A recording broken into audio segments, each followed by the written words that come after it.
Hi everyone, welcome to sizzling coffee. तो चलिए आज बात करते हैं गोविंदा की वाइफ सुनीता के बारे में कि कैसे गोविंदा की वाइफ जो है वो परेशान हो चुकी है गोविंदा के उनकी चीट बिहेवियर से।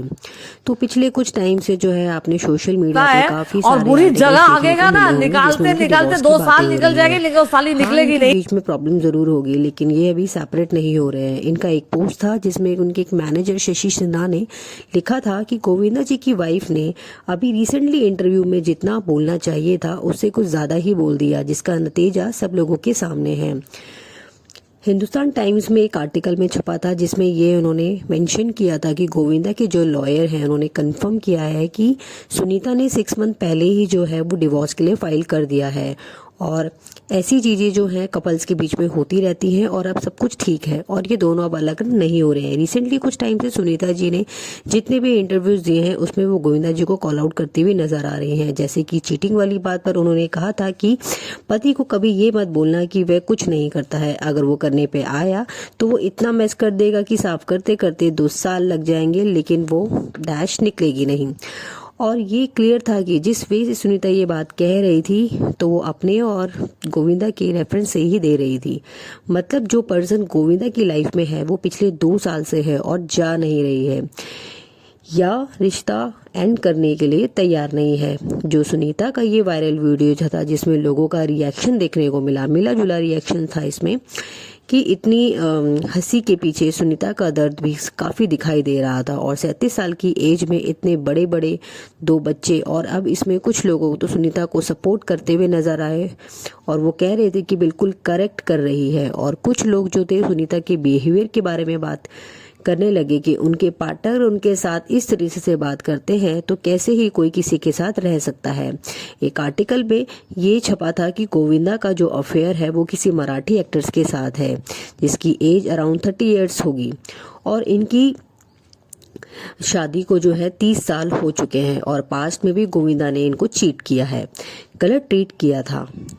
अब ये दोनों थे कि किस तरीके से मिले थे। उस टाइम पे जो सुनीता की एज थी वो अराउंड 14 to 15 ईयर्स की थी एंड गोविंदा की 21 ईयर्स की थी। एज पर द गोविंदा वो सुनीता के साथ इन्वॉल्व्ड थे और उससे जो है रोमांस सीखना चाहते थे। और उस टाइम पर गोविंदा एक्टर थे और अच्छे खासे बॉलीवुड में वो मूवीज कर रहे थे और रोमांस सीन्स करते वक्त वो ऑकवर्ड हो जाते थे। मीन्स क्लियर था कि वो किसी के साथ इन्वॉल्व हैं और किसी ने उनको एडवाइस किया होगा, इसीलिए वो रोमांस सीन करने में ऑकवर्ड फील करते थे। और उस टाइम पर सुनीता काफ़ी यंग भी थी बट वो गोविंदा से अट्रैक्ट थी, वो उनको बहुत ज़्यादा प्यार करती थी और बहुत ज़्यादा उनको चाहती थी।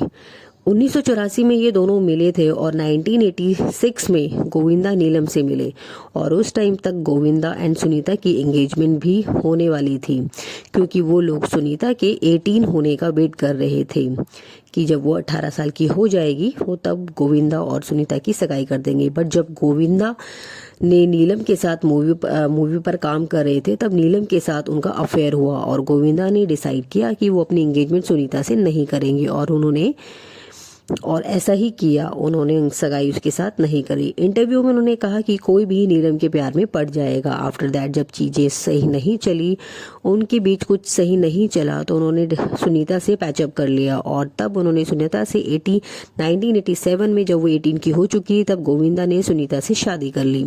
एक इंटरव्यू में गोविंदा ने यह भी बताया था कि वो सुनीता को नीलम के जैसे बनने के लिए बोलते थे कि उसको देखो इतनी यंग लेडी है, आप उसके जैसे बनो।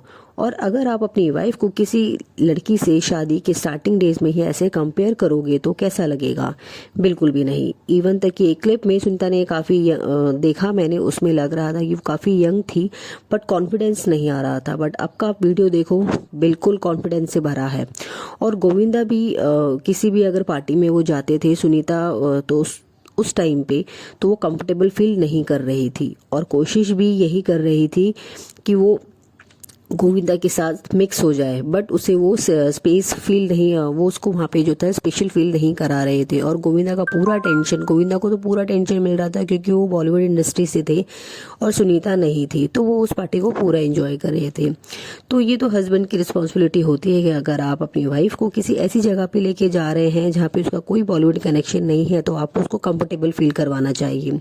वो कहते हैं ना कि कपल में एक बंदा पावर होल्डर होता है, तो इस वजह से इस बार जो था पावर होल्डर इसमें गोविंदा थे और सुनीता अपने आप को छोटा फील करती थी। तो काफ़ी सारी चीज़ें ये होती हैं जिसमें आप अपने आप को थोड़ा सा कम फील करने लग जाते हो। ऐसे ही इसमें इस केस में भी था। और आज के टाइम पे अगर आप सुनीता को देखोगे तो एकदम बिंदास, ऐसा लगता है कि इतने सालों का जो फ्रस्ट्रेशन अब आकर बाहर निकल रहा है, वो इतने सालों से जो झेल रही थी, अब उन्होंने फैसला लिया कि वो सब कुछ सच बताएगी। क्योंकि अगर आप पुराने इंटरव्यूज देखोगे तो उसमें सुनीता के बात करने का जो तरीका था वो बिल्कुल अलग था और अब सब कुछ छिपाने की कोशिश रहती थी। गोविंदा के अफेयर रानी मुखर्जी के साथ भी चला और तब ये बात सुनीता को पता चल गई थी। वो काफ़ी हर्ट भी हुई और सुनीता ने इस अफेयर को स्टॉप करवाया। और ये सारी चीज़ें रिपीट होती हैं, तो आप डिसाइड करते हैं कि ये सब चीज़ें जो हैं उनको कॉल आउट करना, उनको किसी भी इंटरव्यूज पॉडकास्ट में गोविंदा को कॉल आउट करना शुरू कर दिए। और ये शायद उनका तरीका होगा, सबका अपना अपना अलग तरीका होता है। अपने ही अभी रिसेंटली हमने इंसिडेंट हुआ था जिसमें उन्होंने देखा, हमें पता चला कि गोविंदा ने अपने ही पैर पे गलती से गोली चला दी थी, बट जब इसकी छानबीन हुई तो कुछ ऐसी एविडेंस वगैरह कुछ ज़्यादा नहीं मिली। ये जो सारे फ्रेंड्स हैं, गोविंदा के जितने फ्रेंड्स हैं, ये लोग सारे चीट उस मामले में इन्वॉल्व रहते हैं। और शादी होने के बावजूद भी ये लोग बाहर अफेयर्स चलाते हैं और ये इनका कैजुअल बिहेवियर होता है। तो इन्होंने एक इंडस्ट्री में जब ये सलमान और शाहरुख को भी इन्होंने ये बोला था कि इनकी वजह से है जो इनको काम नहीं मिल रहा है और सेकंड लीड्स रोल इनको मिल रहे हैं, तो इन्होंने उस चीज़ के लिए मना कर दिया क्योंकि उस टाइम पे डेविड धवन ने इनको ये कहा था कि वो इनको फर्स्ट प्रायोरिटी में नहीं रख पाए।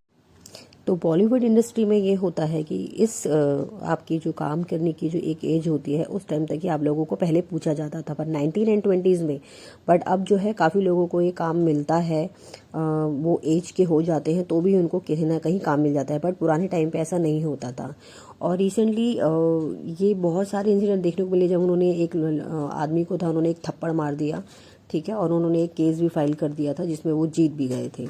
तो ये सारी चीज़ें हैं। तो चलिए आप मेरे को प्लीज़ कमेंट करके बताइएगा गोविंदा जी के इस तरह के अपनी वाइफ के साथ बिहेवियर के बारे में, और लोगों के साथ उनका जो बिहेवियर ऑडियंस के साथ रहा है वो, और सुनीता के साथ उनका कैसा बिहेवियर था पहले, इसीलिए क्या सुनीता सही कर रही है, तो प्लीज़ मुझे कमेंट करके बताइएगा। Okay, thank you, tata, bye bye.